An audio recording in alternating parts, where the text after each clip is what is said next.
નમસ્કાર મિત્રો, આરોગ્ય યાત્રામાં આજે આપણે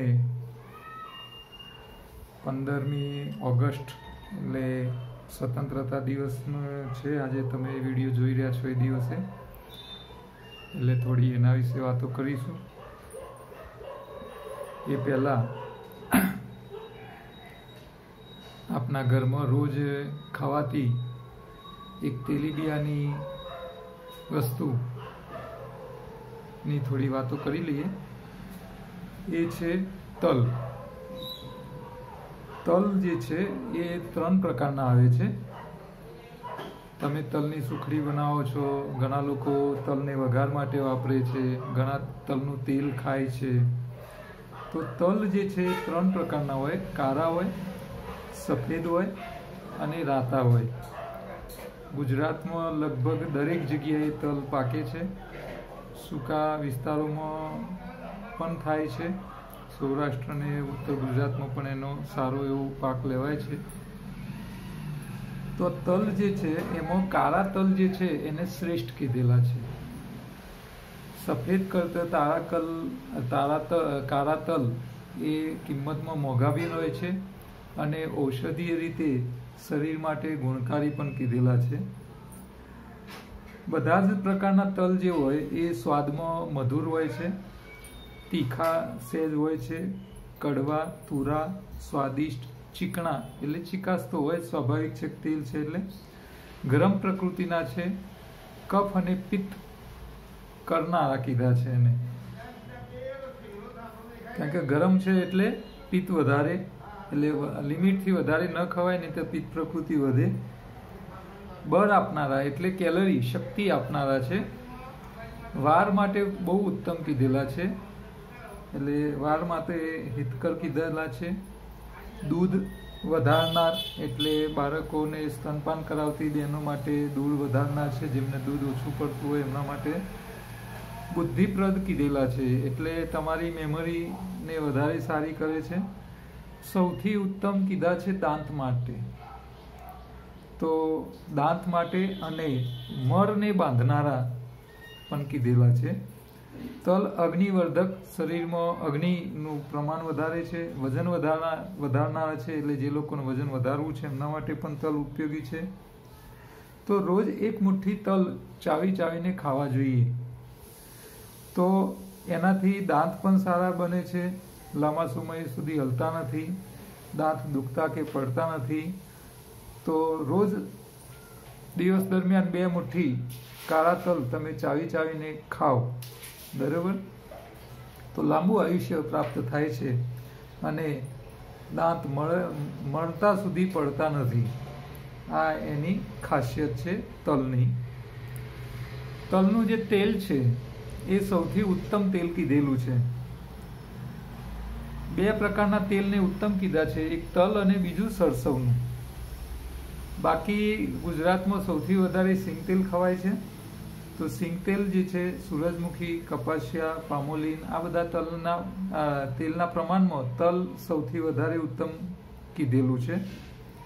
કપાસિયા તેલ અત્યારના સમયમાં ખાવા લાયક રહેતું નથી, કારણ કે અત્યારે જે કપાસિયા થાય છે એ બધા હાઇબ્રિડ છે, જીનેટિકલી મોડિફાઈડ કપાસિયા છે.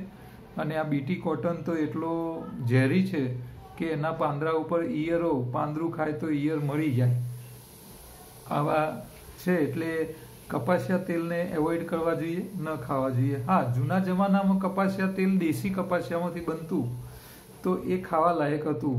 આ સમયમાં કપાસિયા અત્યારે ખાવા લાયક અમારા હિસાબે નથી. તલનું તેલ જે છે એ જઠરાગ્નિને પ્રદીપ્ત કરે છે, વાયુનાશક છે અને ઉત્તમ ટોનિક છે.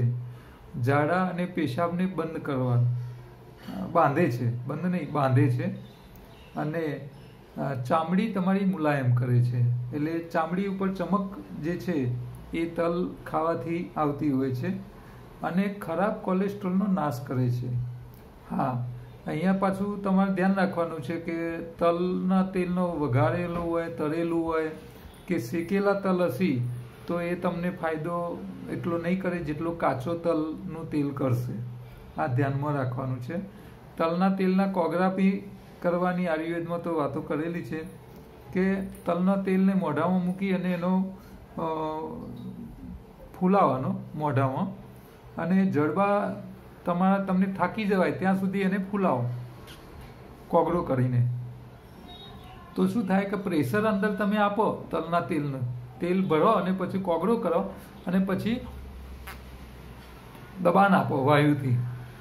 એટલે આ વાયુથી તમે જ્યારે હવા ભરો છો અને ગાલ ફૂલાવો છો એટલે તેલ જે છે ને એ આ દાંતોની અંદર સાંધાઓમાં નીચે અંદર જાય છે, તમારા મોઢાની ચામડીની અંદર જાય છે, તમારી જીભ જે છે એની અંદર થોડી દબાણપૂર્વક જાય છે.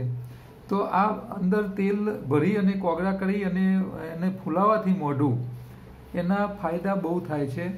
એક તો મોઢું જે સુકાઈ જવાના પ્રોબ્લેમ હોય છે એમને એ ઓછા થાય, હોઠ ફાટી જવાના પ્રોબ્લેમ હોય તો એ જાય, દાંત અંબાઈ જવાની જે સમસ્યાઓ હોય છે તો એમાં ફાયદો થાય છે, બરાબર. અને દાંતના દર્દમાં બહુ બેનિફિટ કરે છે, કારણ કે પેલું તેલ જે છે એ તમે હવા ભરીને દબાણ કરો છો એટલે અંદર સુધી દાંતોના જે જોઈન્ટ હોય એના વચ્ચે ગેપ હોય એમાં અંદર સુધી જાય છે અને ત્યાં સડો થતો અટકાવે છે.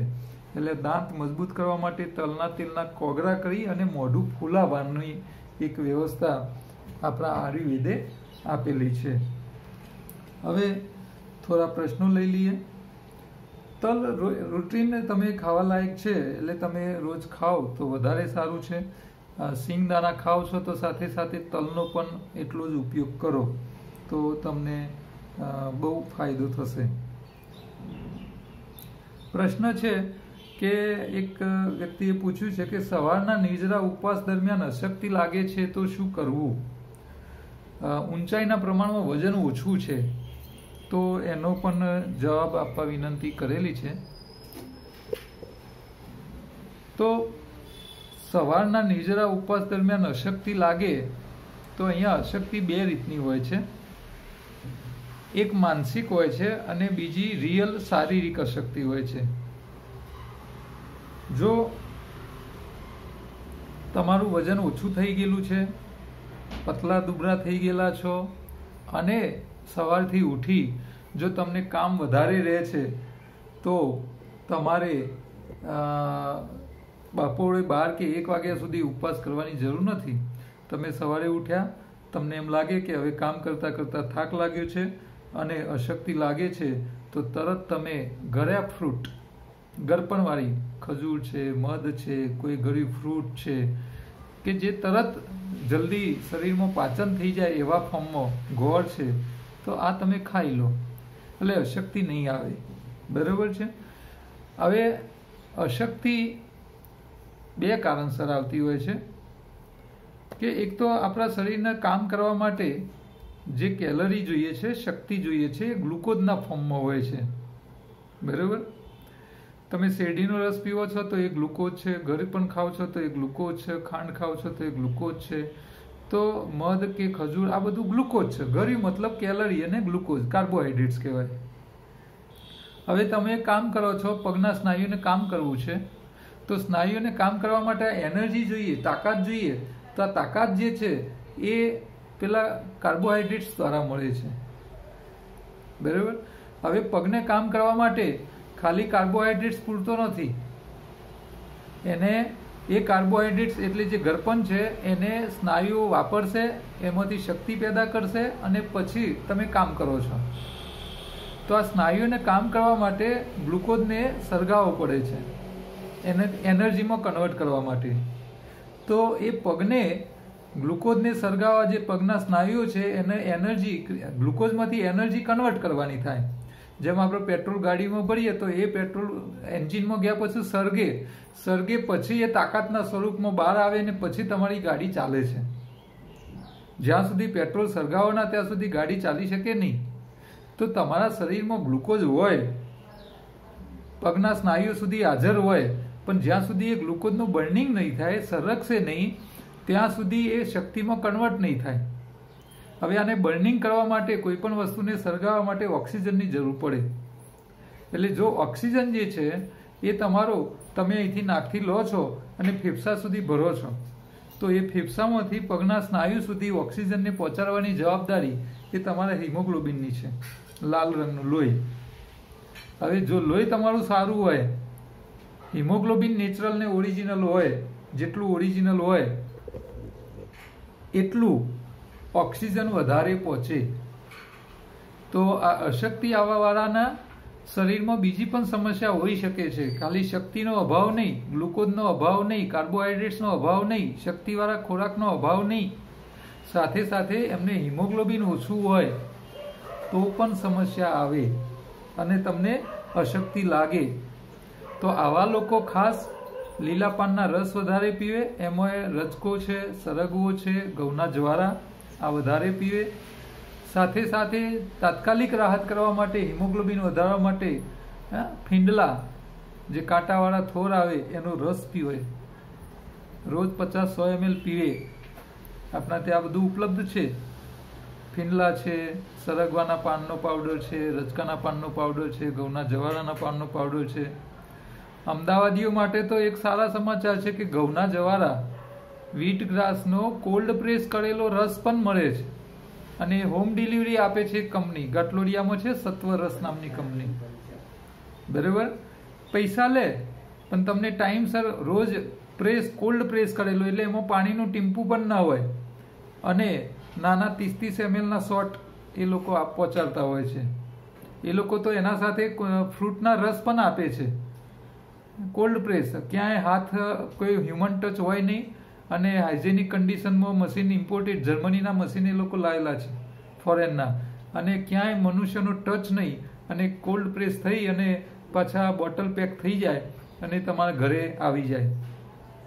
તો જે લોકોને અમદાવાદમાં આ લોકોનો કોન્ટેક્ટ નંબર જોઈતો હોય, સત્વરસ, તમે ગૂગલ ઉપર સર્ચ મારશો તો સત્વરસની એપ્લિકેશન મળી જશે, એનું લોકેશન પણ તમને મળી જશે. છતાંય કોઈને જરૂર હોય, અમદાવાદમાં રહેતા હોય, એ અમદાવાદ અને ગાંધીનગર સુધી આ સેવાઓ આપે છે. બહુ સારી ક્વોલિટી હોય છે અને જે સારું છે એને સારું કહેવામાં કોઈ ખોટું નથી. હું એમનું માર્કેટિંગ કરતો નથી, પરંતુ એ સારી ચીજ બનાવે છે, આપે છે. એટલે જો તાજા ઘઉંના જવારના રસ જોઈતા હોય તો ત્યાંથી પણ મળી જાય છે અને અલગ અલગ ફ્રૂટના રસ પણ એ લોકો આપે છે. પૈસા જે લોકો ખર્ચી શકે છે, માર્કેટમાં જઈને પાંદડા લઈ આવવા, રસ કાઢવા, આ બધું નથી થઈ શકતું, એ લોકો માટે આ બહુ સારા ઓપ્શન છે. ગુજરાતમાં ફર્સ્ટ મશીન છે કે જે કોલ્ડ પ્રેસ કરી અને આ રીતે તમને આપે છે. બરાબર, તો એ પણ તમે લોશો તો તમારું હિમોગ્લોબિન નવું બનશે, તો અશક્તિની સમસ્યાઓ ઘટશે. લોહી જેટલું કુદરતી, નેચરલ, એટલું આ સમસ્યાઓ ઘટે.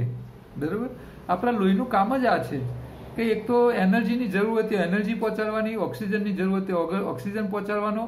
હવે તમારા સ્નાયુને કામ કરવા માટે ઓક્સિજન મળવું જોઈએ, ગ્લુકોઝ મળવું જોઈએ.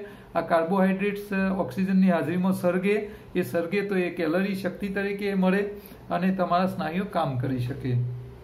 બરાબર, જે લોકોને ફેફસાની બીમારી હોય છે એ લોકો માટે અશક્તિ બહુ રહે છે. કેમ?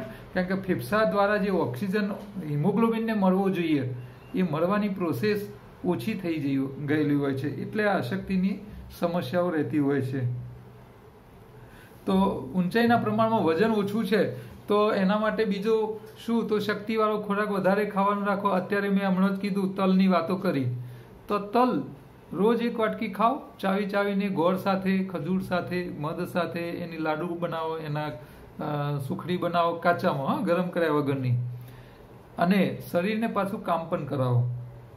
જો શરીર એક એવું ચીજ છે કે તમે જેવું એને કામ કરાવશો એવું એનું ઘડતર કરશે. તમે જાપાનના સુમો જોયા છે ને, પહેલવાન, તો એ લોકો એટલું કામ કરે, કસરત કરાવે શરીર પાસે, અને પછી ખાય બી એવું પ્રોટીનવાળું, ચરબીવાળું આવું ખાય, એટલે સ્નાયુઓ મજબૂત અને તાકાતવાળા થાય. તો આ શરીર પાસે કામ પણ કરાવવું પડે તો જ શરીર મજબૂત અને હૃષ્ટપુષ્ટ બને. બોડી બિલ્ડિંગ ક્યારે જ થાય કે સામે બોડી સાથે તમે મજૂરી કરાવો, કામ કરાવો. એટલે ખાવું એકલું ખાઓ અને કામ નહીં કરાવો તો રોગ ઘૂસી જશે, શરીર વધશે નહીં. તો ખોરાકના સાથે શરીરને કષ્ટ પણ આપવું પડે. મલ્લ કુસ્તી કરાવ, પેલા અખાડા હતા ભારતમાં, તો અખાડાઓમાં જવાવાળા અખાડીયન કહેવાય અને બધા આમ બોડી બિલ્ડિંગ વાળા દેખાય. બરાબર, તો શરીરને ખોરાક પણ આપો અને સાથે કામ બી કરાવો, મહેનત કરાવો, કસરત કરાવો, તો તમારું શરીર દેખાવમાં સારું થઈ જશે. એક ભાઈએ પૂછ્યું છે કે ઘર્ષણ થેલી, આઈ વોશ કપ અને સ્ક્રબરનો ઉપયોગ કઈ રીતે કરવો એ માહિતી આપવા વિનંતી.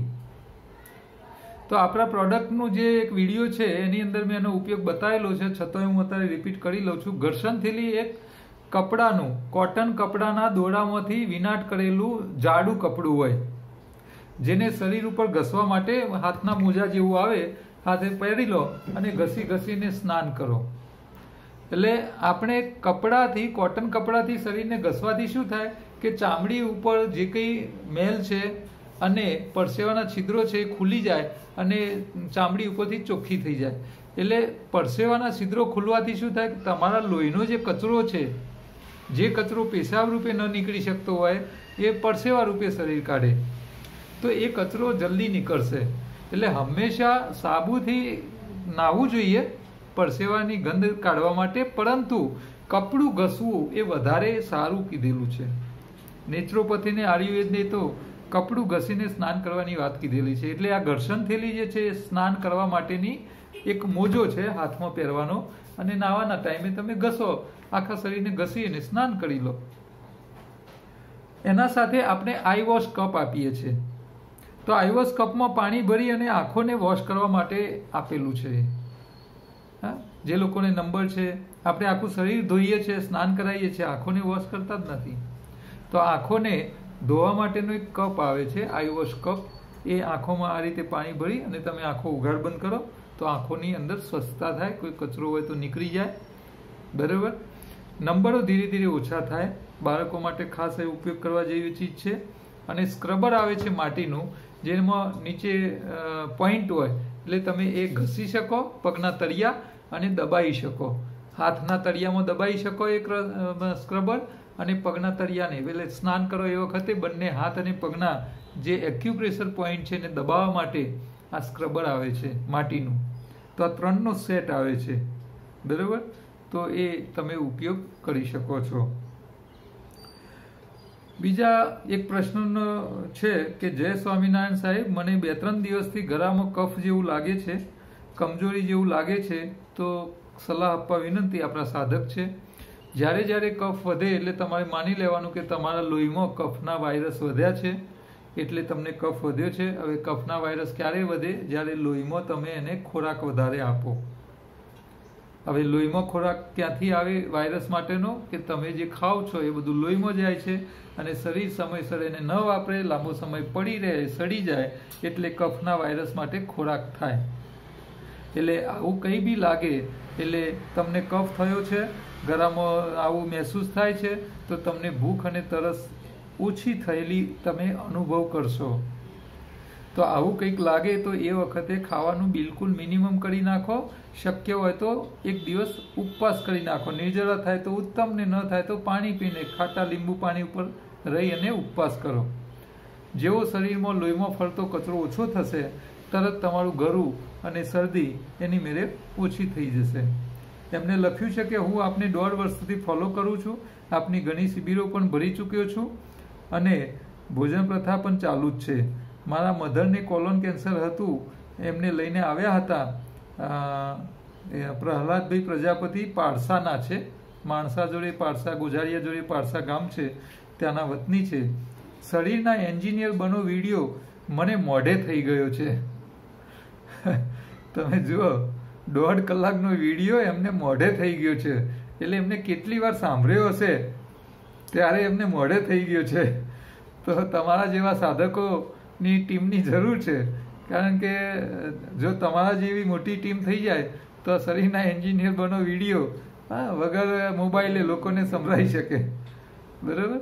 તો આ સાધકનું નામ જ આને સાધક કહેવાય, કે તમારે જે શીખવું છે એને વારે વારે રિપીટ કરતા જાઓ, રિપીટ કરતા જાઓ, રિપીટ કરતા જાઓ. આ સ્વામિનારાયણ સંપ્રદાય વાળા શિક્ષાપત્રી રોજ કહે છે ને, રોજ વાંચો, રોજ વાંચો, રોજ વાંચો. કેમ? કે પેલું અંદર ઘર થૂતીમાં ઉતરી જવી જોઈએ બધી વાતો. બરાબર છે. તો જે રીતે દરેક સંપ્રદાય પોતાના નીતિ નિયમો જે છે એને મગજમાં ઉતારવા માટે જે રીતે કહે છે, તો આપણું આ યોગાહારમાં શરીરના એન્જિનિયર બનો વિડીયો જે છે, રિપીટ કરો, રિપીટ કરો, રિપીટ કરો. તમને બધા બેઝિક મુદ્દાઓ યાદ રહી જશે. હા, અત્યારે કોરોના ચાલે છે માટે સાવચેતી રૂપે કંઈ સ્પેશિયલ કરવા જેવું હોય તો સલાહ આપવા વિનંતી એમને કરેલી છે. તો કોરોના એટલે એક પ્રકારનો વાયરસ છે, શરદી તાવ ડેન્ગ્યુ ચિકનગુનિયા સ્વાઇન ફ્લૂના જેવું. અને વાયરસનો ખોરાક એટલે લોહીમાં ફરતો કચરો. આપણે જે ખોરાક ખાઈએ છીએ એ બધું લોહીમાં જાય છે, અને જેવો ખોરાક રાંધેલો ખોરાક હોય તો વધારે કચરો વાયરસ માટે ઉપયોગમાં આવે ખાવા માટે. વાયરસનો ખોરાક શું? લોહીમાં ફરતો કચરો. જેવો કચરો જો રાંધેલો ખોરાકનો કચરો હશે તો વાયરસ વધારે ખાઈ શકશે, કાચા ખોરાકનો કચરો હશે તો વાયરસને ખોરાક ઓછો મળશે. એટલે રાંધેલું એક જ વાર ખાવું, વધારે ખાવું નહીં વાયરસથી બચવા માટે. અને જે દિવસે વાયરસની સમસ્યા દેખાય, સિમ્ટમ્સ દેખાય તો રાંધેલું છોડી દેવું, બરાબર. અને કાં તો સૌથી ઉત્તમ ઉપવાસ કરી લેવો. વાયરસનો સૌથી મોટો દુશ્મન એટલે કડવો સ્વાદ, બરાબર.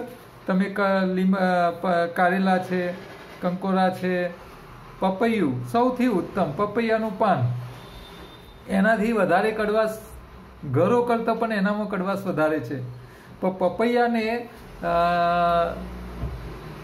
આયુર્વેદ પ્રમોટ એટલા માટે નથી કરતું કે પપૈયાની જે કડવાશ છે એટલી બધી છે કે જો એનો તમે દુરુપયોગ કરો અને વધારે પડતું લઈ લો તો મનુષ્યને, દર્દીને, પેશન્ટને ખતમ કરી નાખે.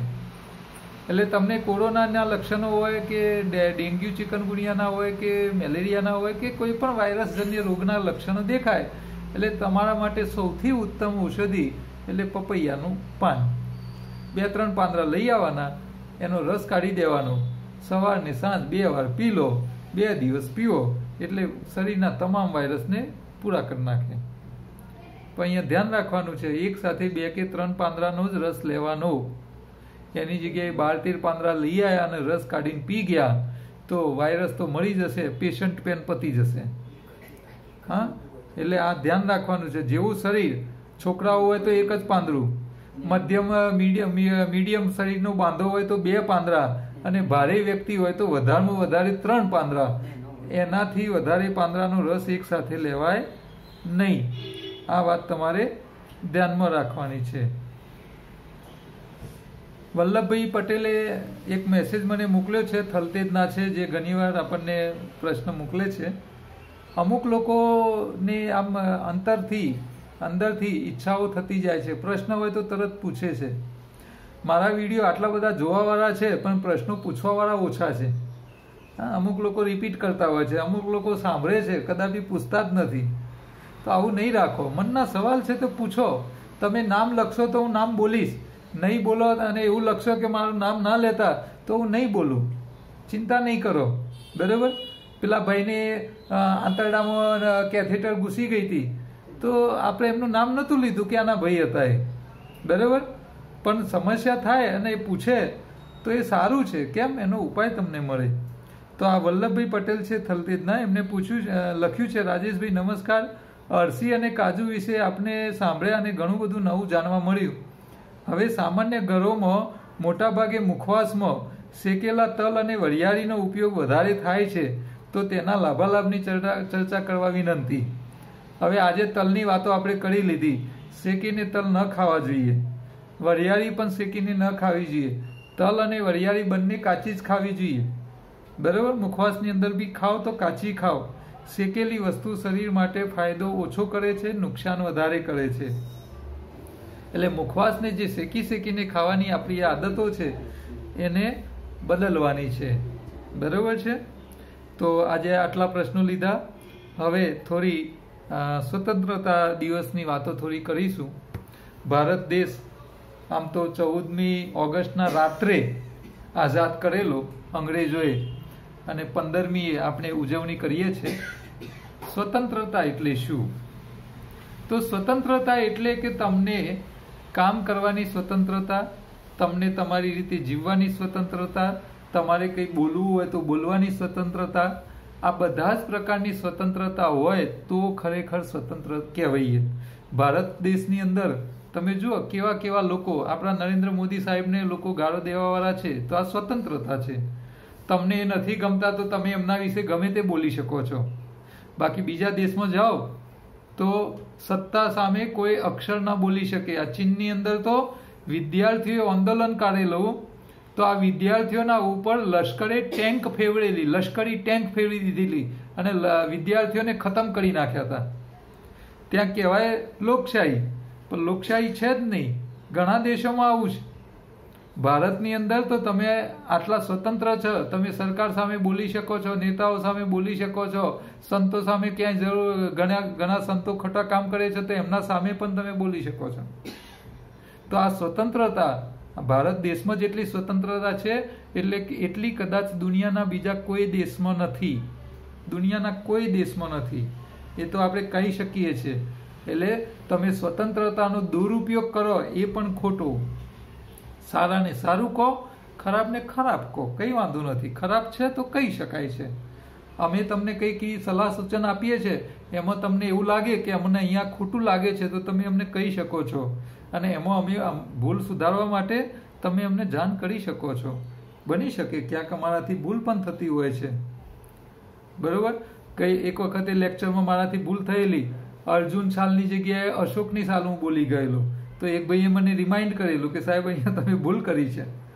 તો એ સ્વતંત્ર છે દરેક વ્યક્તિ કંઈક કહેવાને માટે. તો હવે સ્વતંત્રતાને આપણે અહીંયા સ્વતંત્રતા ક્યારે એનો માની શકીશું? તો સૌથી પહેલી સ્વતંત્રતા ક્યાંથી મેળવવાની છે કે શરીરને નિરોગી રાખવાનું.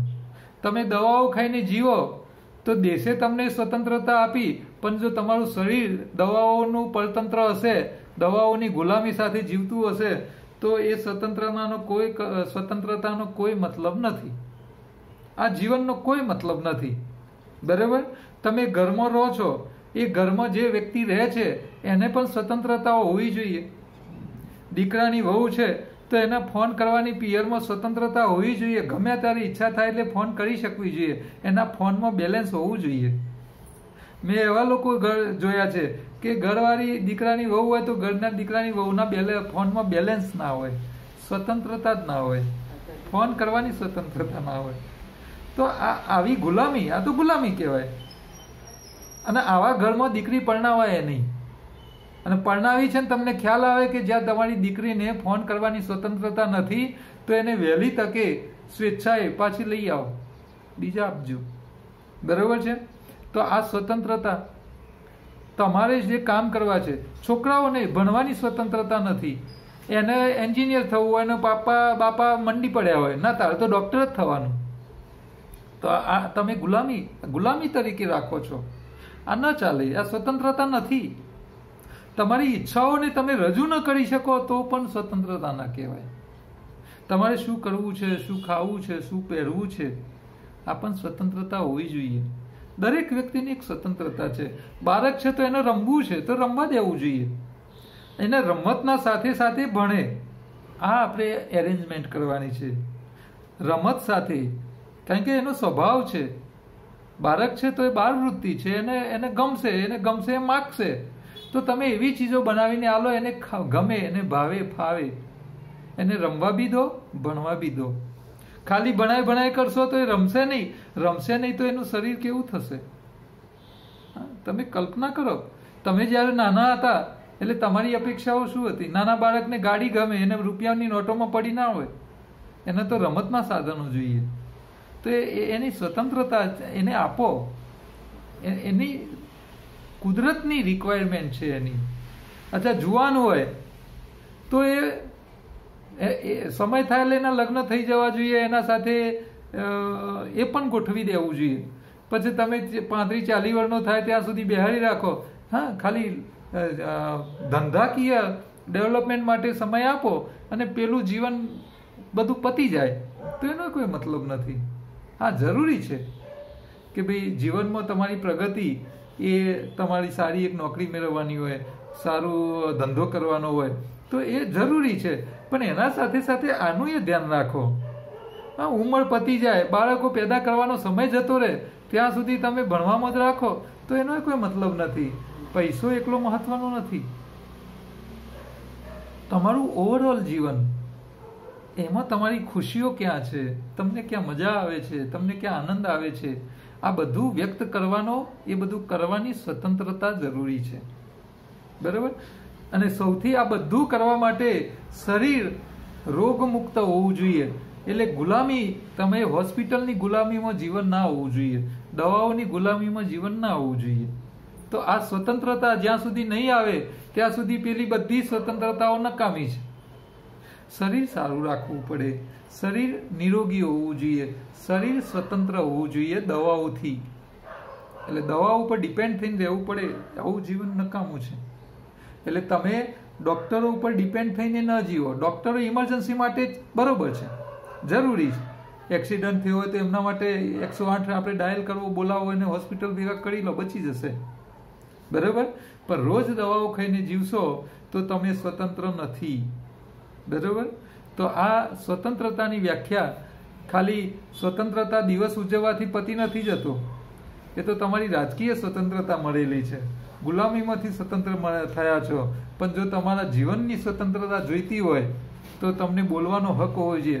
દીકરી હોય, દીકરો હોય તો બાપ આગળ એને રજૂ કરવાનો હક હોવો જોઈએ. એની જે ઈચ્છા હોય રજૂ કરી શકે. પછી એનું શું કરવું એ બાપે એને પછી એમાં સારું ખોટું એને બતાવવાનું છે કે ભાઈ તું આ કહે છે વાંધો નથી, પણ એના જોખમ છે, આ છે, તે છે. પ્રશ્નોની ચર્ચા, કોમ્યુનિકેશન. એટલે હંમેશા ઘરની અંદર જેટલા સભ્યો હોય એ લોકોએ સાથે જમવાનું ભોજન કરવું જોઈએ. અને આ ભોજન સમય દરમિયાન તમારે પ્રશ્નોત્તરી કરવી જોઈએ, તમારી ઈચ્છાઓ રજૂ કરવી જોઈએ.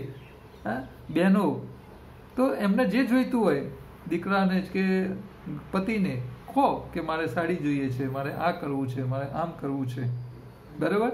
તમે ચર્ચાઓ કરશો તો એમાંથી તમને કંઈક મળશે, બોલશો તો કંઈક મળશે. બોલે એના બોલ વેચાય, બોલશો જ નહીં તો કંઈ નહીં થાય. એટલે અને જ્યાં ખોટું થતું હોય ત્યાં પણ બોલો. પતિ વ્યસની છે તો રજૂ કરો, એના તમારા સસરાને કહો, ઘરના બીજા સભ્યોને, દીકરાઓને કહો કે આમનું વ્યસન ઓછું કરવા માટે આપણે કંઈક કરવું પડશે. ભેગા બેસીને ચર્ચા કરો, બરાબર. વ્યસન મુક્ત ઘર હોવું જરૂરી છે. પછી ઘરવાળા વ્યસની હોય ને તમે બોલી ના શકો અને બાપાએ સંસ્કાર આપ્યા હોય કે પતિ આગળ કશું નહીં બોલવાનું, તો આ સંસ્કાર જે છે ને તમારું જીવન ખરાબ કરશે. મેં એવા કેટલીય બહેનો જોઈ છે કે ઘરવાળા વ્યસની હોય, એમને બોલે નહીં, બાપે કઈ મોકલી હોય કે તેને તારા સસરા સામે કઈ નહીં બોલવાનું, પતિ સામે નહીં બોલવાનું, અને માવા ખાઈ ખાઈ અને કેન્સરમાં ભર જવાનીમાં પતી જાય. તો આ જીવનનો કોઈ મતલબ નથી. સ્વતંત્રતા હોવી જોઈએ, તમને બોલવાની પણ સાચું બોલવાની સ્વતંત્રતા હોવી જોઈએ, ખોટું બોલવાની નથી. આ ન હોવી જોઈએ. એ સંસ્કારો પણ કહેતા નથી, ધર્મ પણ કહેતો નથી. તો બાળકો, ઘરના વડીલો, દરેકને સત્ય જણાવવાની સ્વતંત્રતા તમારામાં હોવી જોઈએ. અને એના માટે તમારામાં મનોબળ હોવું જોઈએ, તાકાત, મનની શક્તિ જોઈએ. આના વગર તમે બોલી ના શકો. ઘણી બહેનો તો સસરા આગળ બોલી જ ના શકે, તો સસરા ખોટું કરતા હોય તો બોલી શકવાની શક્તિ હોવી જોઈએ. આ મન કેળવી લો. સાચું બોલવામાં કશું ખોટું નથી, એ કંઈ પાપ થતું નથી. ઘરવાળાને બી કહેવા જેવું જ કહી દેવાય. મને પણ મારી ઘરવાળી કહી દે છે, મારાથી કંઈક ભૂલ થાય તો કે, અને મારે કાન પકડીને સ્વીકારવું પણ પડે, હા ભૂલ થઈ ગઈ, બરાબર. તો દરેક વસ્તુને સ્વીકારો, સાંભળવાની તૈયારી રાખો. અને આ પણ મન મજબૂત હોય તો થશે, એમનું નહીં થાય, બરાબર. ભૂલ સ્વીકારવી, કાન પકડી લેવા, કંઈ વાંધો નથી. ખોટું થાય, મનુષ્ય છો તો થઈ શકે. પણ તમે આ સાંભળવાની તૈયારી રાખશો તો એ ભૂલોમાંથી બહાર નીકળવાના તમને રસ્તા મળશે. બોલવું પડશે, કહેવું પડશે, સાંભળવું પણ પડશે, બરાબર. તો ઓપન માઇન્ડેડ રહો તો તમે સ્વતંત્ર છો. જો તમે ઓપન માઇન્ડેડ નથી તો તમે ગુલામીના કાળમાં જીવો છો. એના કરતાં ગુલામોની જિંદગીને તમારી જિંદગીમાં કોઈ ફરક નથી. તો શરીરને સારું રાખવા માટે સૌથી વધારે પ્રયત્ન કરજો. તમારું કુટુંબ રોગમુક્ત રહે એ આપની આ 15મી ઓગસ્ટના દિવસની તમને બધાને શુભકામનાઓ છે. મારી વાતો જે છે એનું ખોટું ન લગાડતા. ખોટું લાગે તો શું કરી શકવાના? મારી ફરજ છે કે મારે તમને સાચી વાતો કહેવી, બરાબર. તમને કંઈ તકલીફ હોય, કંઈ ખોટી વાત લાગી હોય તો મને વોટ્સએપ કરજો, એનો હું ખુલાસો આપીશ, બરાબર. તમારા પ્રશ્નનો જવાબ આખા બધા સાંભળશે, એમાં કંઈ વાંધો નથી, બરાબર. નામ નહીં લખો તો નામ નહીં બોલું, હા, વગર નામે આ વાતો કરીશું. તો ભારતના સ્વતંત્રતા દિવસે આપણું શરીર સ્વતંત્ર રહે દવાઓની ગુલામીમાં ના રહે એવી શુભકામનાઓ સાથે અસ્તુ. આવતીકાલે ફરી મળીશું.